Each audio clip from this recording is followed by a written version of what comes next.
Sending your kids to summer camp teaches them important life lessons, like you can deal with your problems by sending them to summer camp.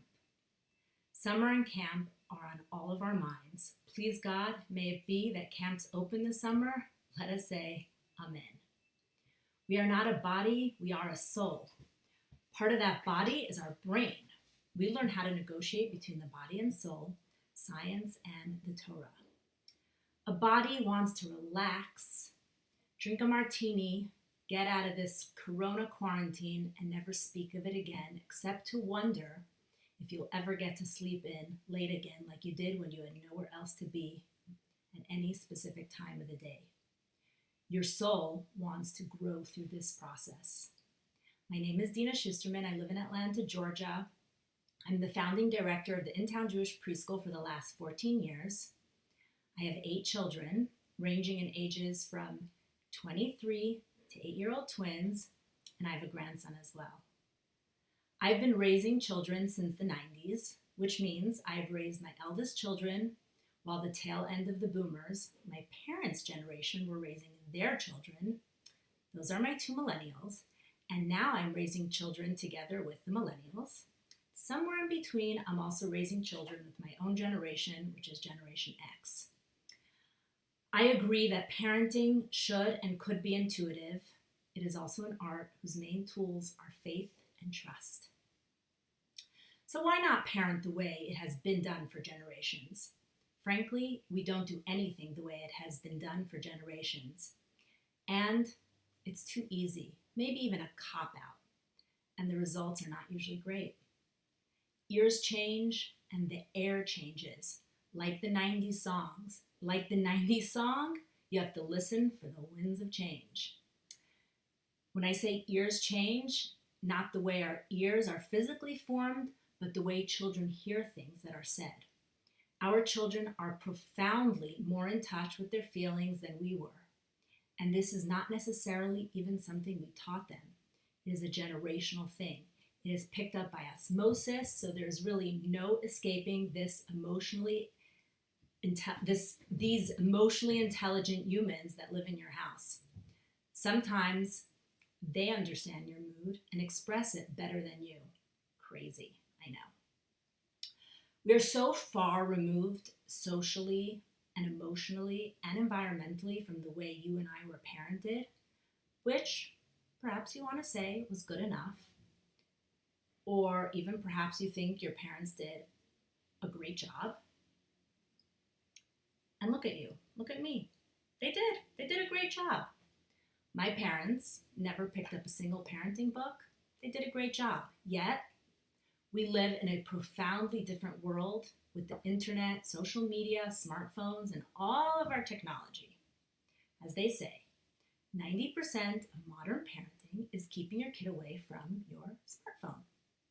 So, if you're not still using a rotary phone like you used to, or carrying a suitcase-like cellular phone, like my father used to carry in and out of the car, and if you're not sending telegrams, and if you're using new and improved technology weekly, monthly, yearly, based on the latest findings of what makes you more efficient and productive, then you're also in touch with how dramatically the world has changed, some for the good of our children, like the general world acknowledging how important a father's role is in the daily life of a child, and some not so great. Some of these changes are not so great for our children. There's disconnection, there's fragmentation, social media taking the place of the social life or infringing on social life.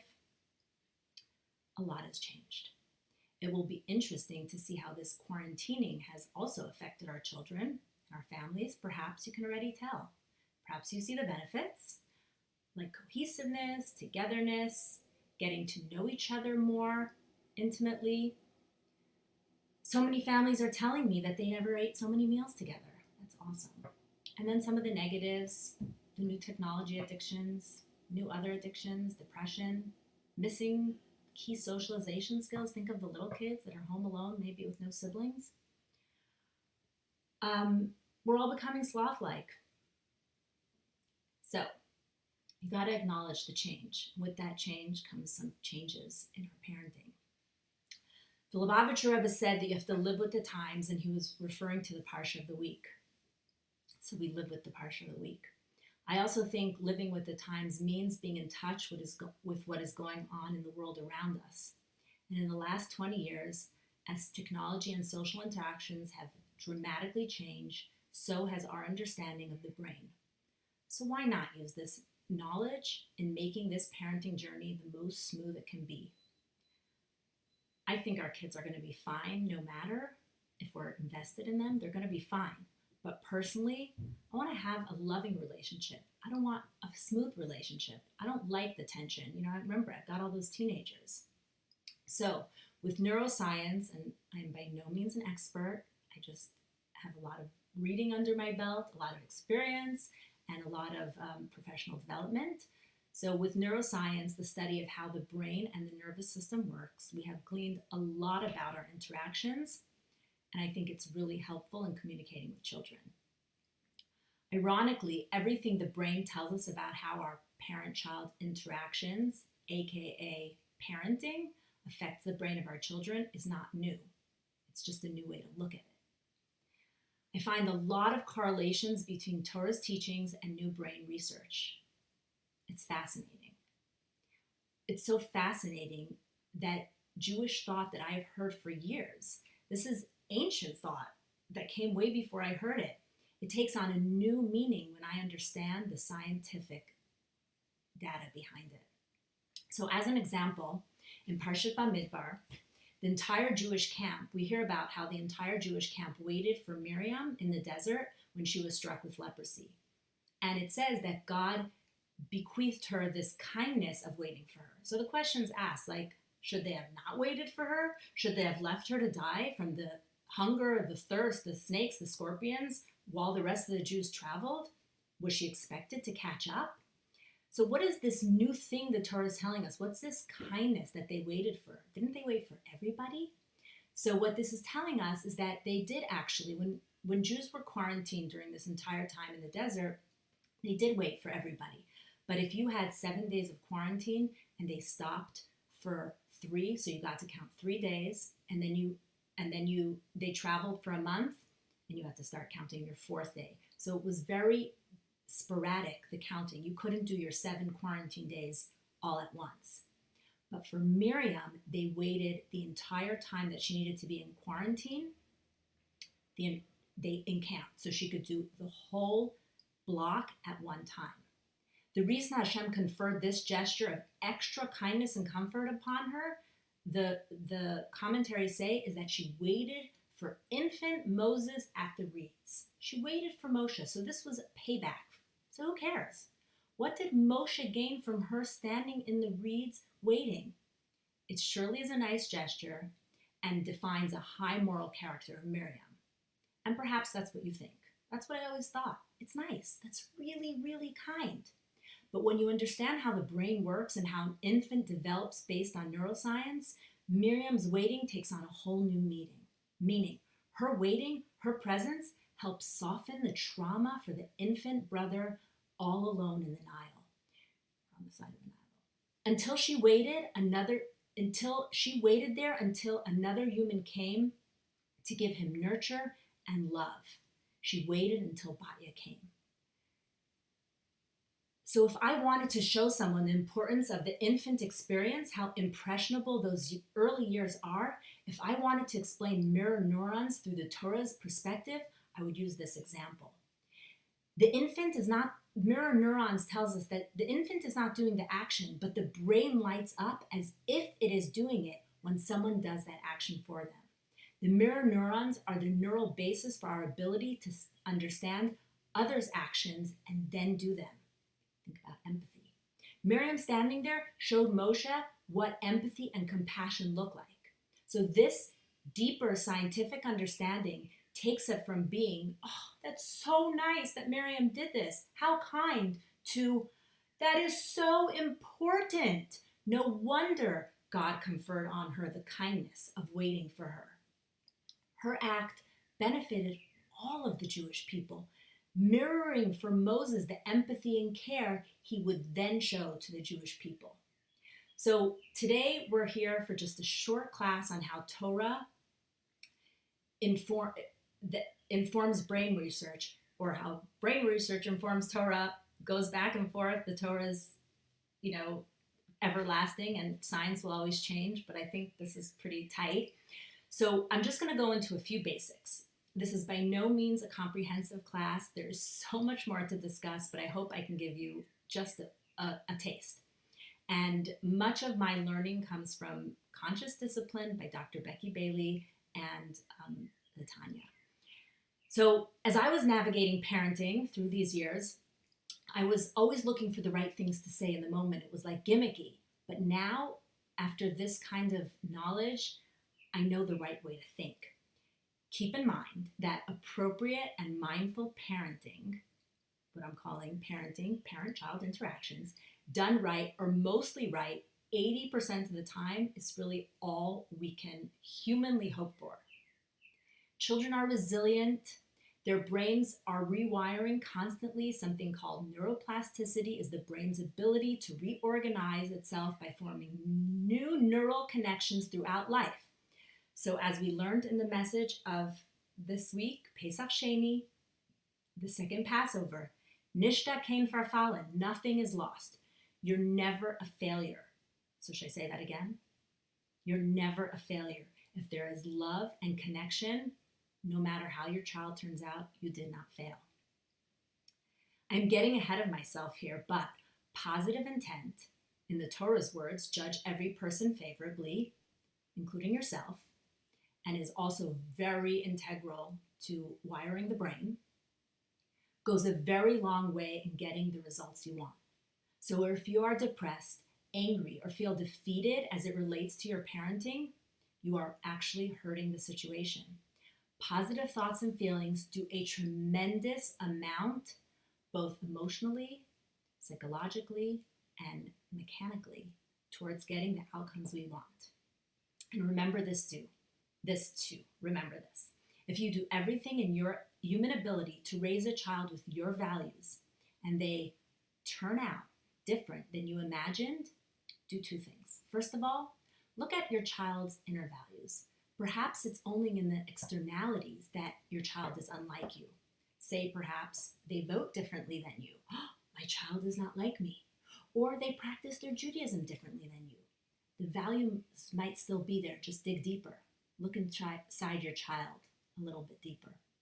At the end of the day, if you still find personal disappointment, well, go back to feeling positive. And then remember that your child has free will. Don't take too much credit for their successes or their failures. They are their own humans in their own world at the end of the day. You don't really control that. Okay, so back to the background of my connection, making these connections. So keeping with the mirror theme, I like to think of parenting or all of my child-parent interactions as a mirror. There are so many analogies for parenting, but for me, the most useful one, literally one that I put up in front of my face, is the mirror. Now, I have a very vivid memory of being a child, and I was visiting family in Brooklyn, New York, and I was at my aunt and uncle's house on Crown Street, and our family ranges in ages, cousins. My father's the youngest. He has siblings 20 years older than him. So we were a bunch of young cousins. I think we were 3 Denas, we were 1 Devora, we were 1 Cherry, and we were at another cousin's house. She was a decade older than us, so we were 6 and 7. She was 16 or 17.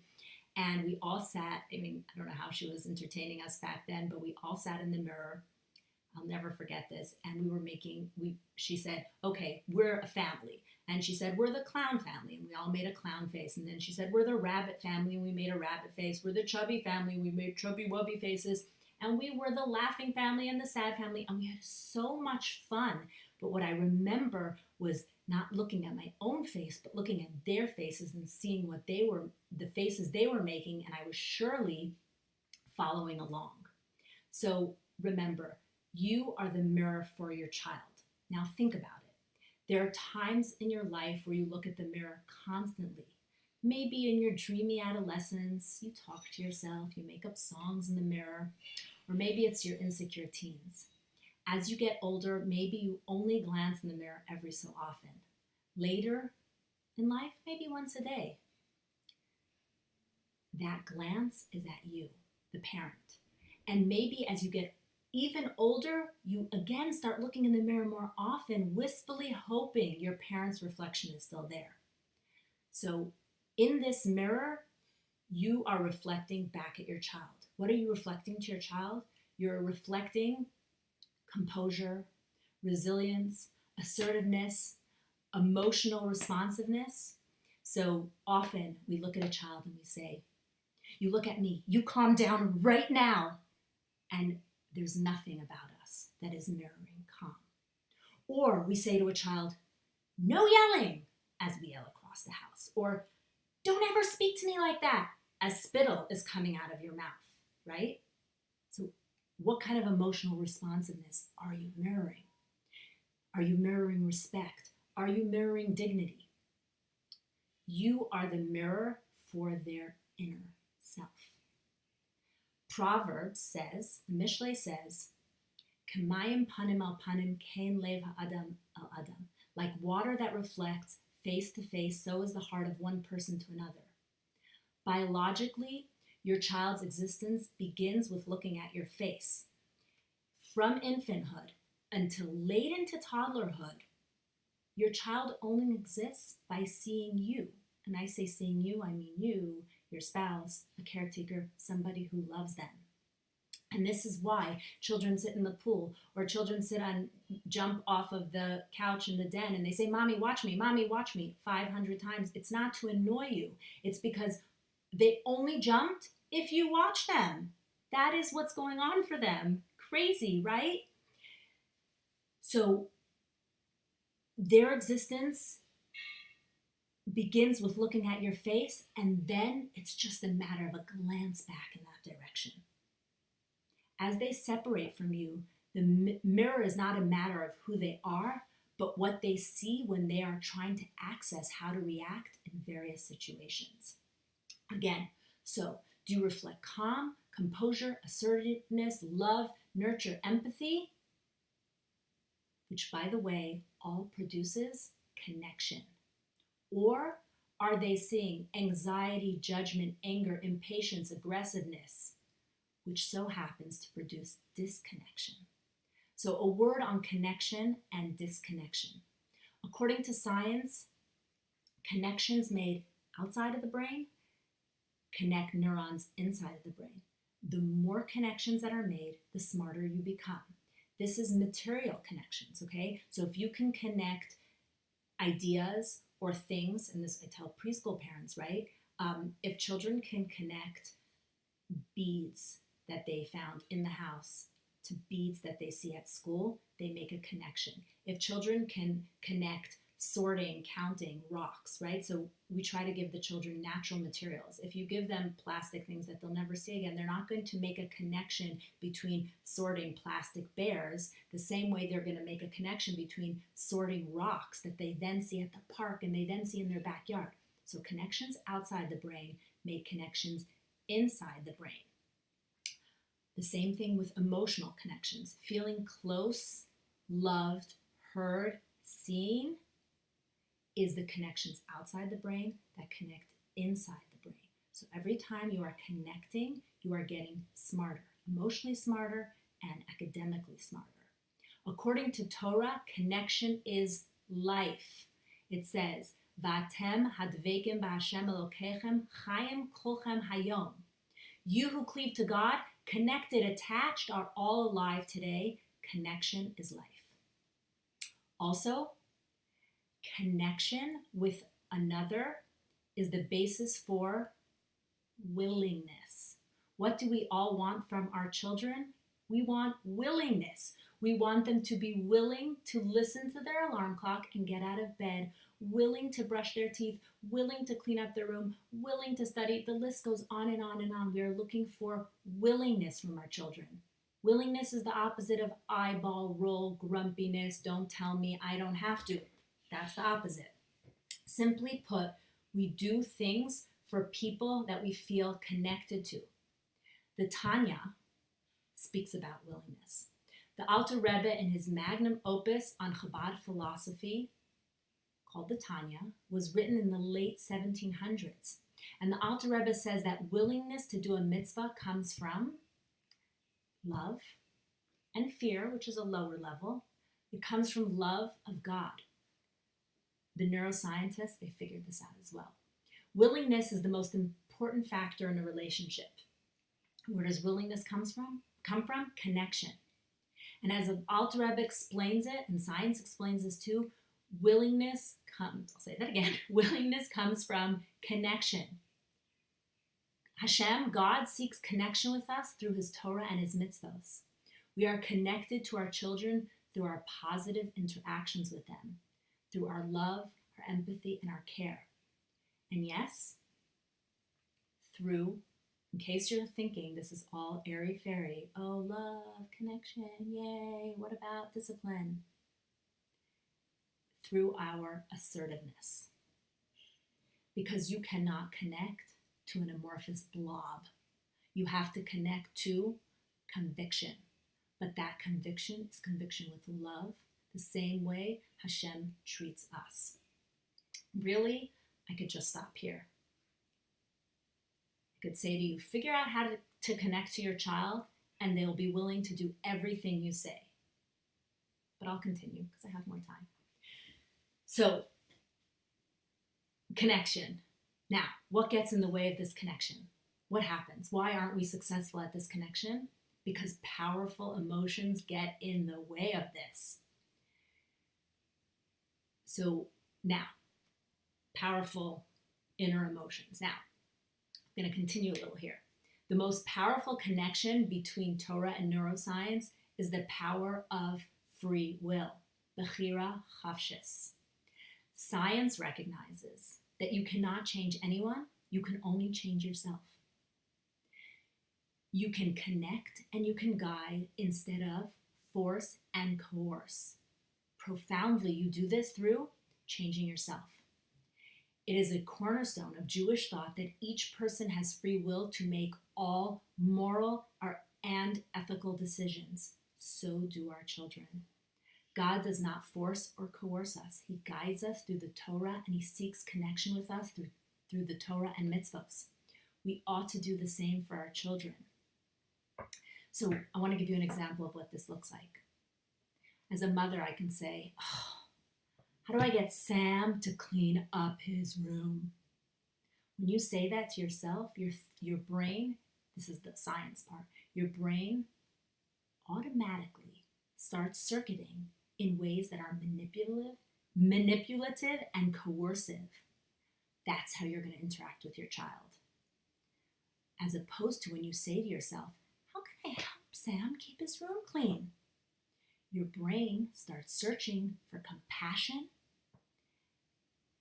for compassionate and resourceful ways to empower your son.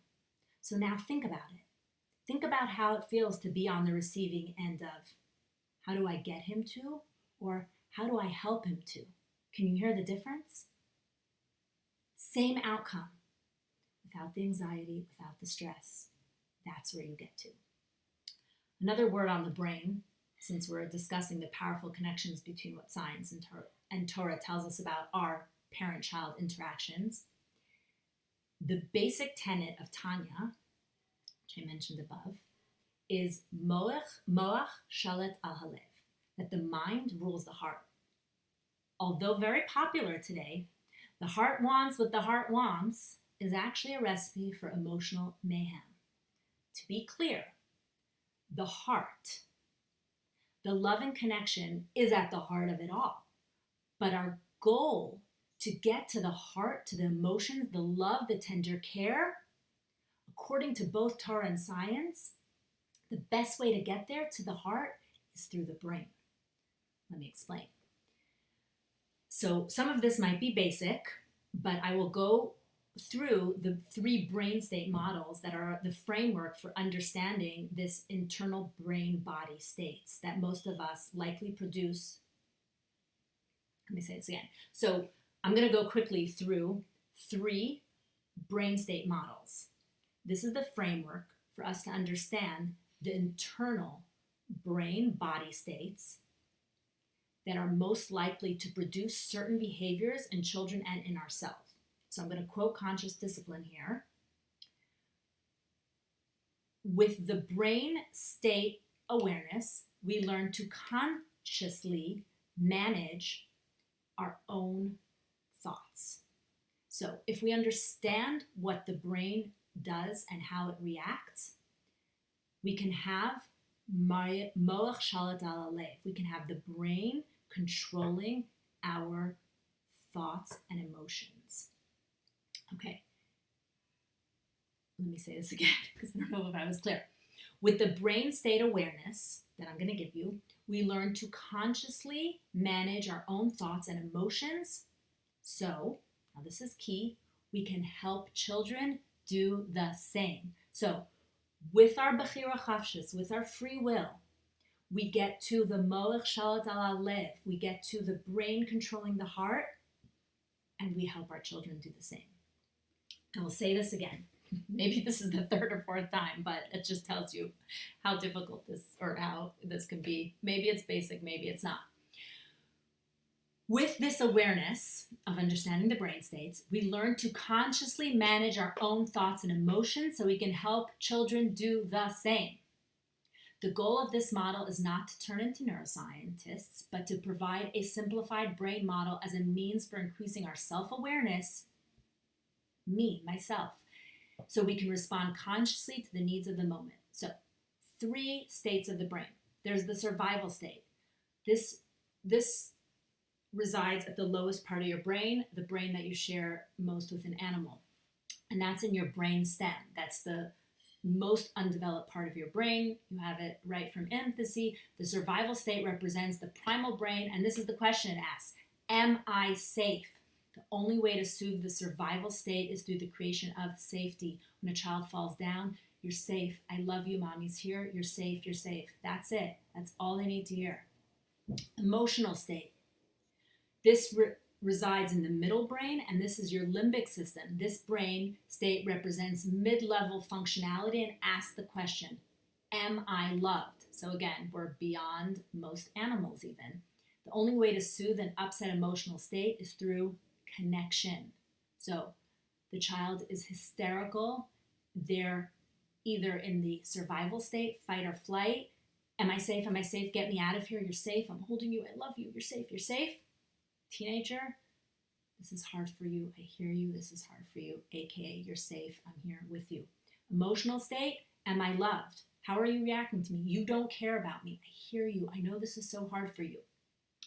Connection, this is so hard for you, as opposed to stop talking to me that way. I know this is really hard for you. And then the next brain state is executive state, and that is here in the prefrontal lobes. The executive state represents the optimal state for problem solving and learning. This brain state asks the question, what can I learn from this? Tanya in chapter 8 also speaks about this. It speaks about how each of our experience in life first goes through our emotions. So you chance upon an experience. Where did I feel like this once before? What did this do for me? What happened then? What will happen now? Modern day parlance, our kids call this triggering. You're triggering me. And slowly, with practice, maturity, and consciousness, we bring it from the brain stem, from down here, fight or flight, to the limbic system, am I loved, to the prefrontal cortex, the thinking part of the brain, moach shalat al halev, mind over heart. It is our job to help kids think about how they feel so that feelings turn into thoughts. This is emotional control. This is how they manage their life. So it's connection, emotional control, and free will. It's very important to understand that you cannot be scientifically, emotionally, neuroscience, you cannot be in 2 places of your brain at the same time. So often our children who do not have a developed prefrontal cortex or executive function get stuck in their survival state of fight or flight. They're tantruming. The only thing to do during tantruming is to make them feel safe, to make them feel loved. You can't reason with them. And then you move them to their emotional state through connection where they can accept the love. So when you help them feel safe and you help them accept the love because you're giving them that love. This is the opposite of a lecture during an emotional meltdown, no matter what age your child is, because as you lecture, as you ignore, they go further into their primal brain, which doesn't have a lot of thinking going on. So how you process this with them, the calm, is how you develop their executive state. This is how you teach them how to learn from this. Interestingly, according to Torah, a person is born with their animal soul, okay? So that's their emotional state, and that is their survival state, right? And their godly soul only enters their consciousness at bar and bat mitzvah. Now, this correlates to the scientific brain maturity as well. The executive function of the brain really doesn't begin to develop until adolescence and doesn't fully form until a child is in their 20s, according to most accounts. So this would make sense according to when your godly soul, the soul that helps you make good choices, begins to express itself within your child. So all of this correlates. Your child is not responsible for their moral and ethical choices until they get that executive function, they get that godly soul, which is the moral soul, which allows them to make these good choices. So I'm going to recap here. You are the mirror for your child. The best way for them to learn about composure, empathy, love, patience, assertiveness, and connection is through your example of all these traits. They cannot access this until their 20s. Is that when they should start learning about it? Absolutely not.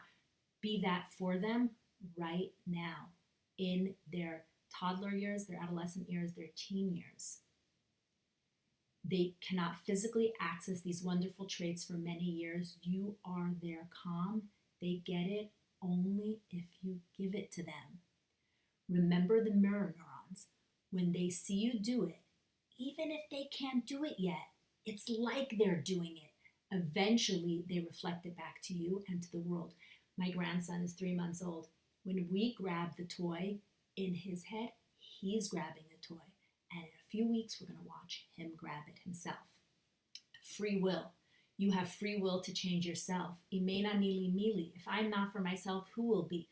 Don't try to change others. You can only change yourself. Trust me, this is hard enough. It can keep you busy 24/7. When you exert your free will, you are modeling that for your child as well, bringing about their free will to make good choices. Mind over heart, moach shalat al lev, safety and connection allow children to think about their emotions instead of acting upon them. You cannot be in two places of your brain at the same time. So this loops back to the mirror. What are you mirroring for them? They want to be in their emotional state. They want to be in their fight or flight state. How do you get them out of that stage when they don't have that ability on their own? You mirror it for them. You show them calm. You show them composure. And you start the process all over. So I hope I've given you something to think about in your next interactions with your children. And I did not comment as I spoke, but I will be happy to answer any questions that you left or leave, and hopefully you can look into more of this yourself. You can look into Conscious Discipline by Becky Bailey. There's a lot of information out there, and the body keeps the score. Or maybe I'll pop in again with a part 2 for this. So thank you, have a great day, and just remember, you are a mirror.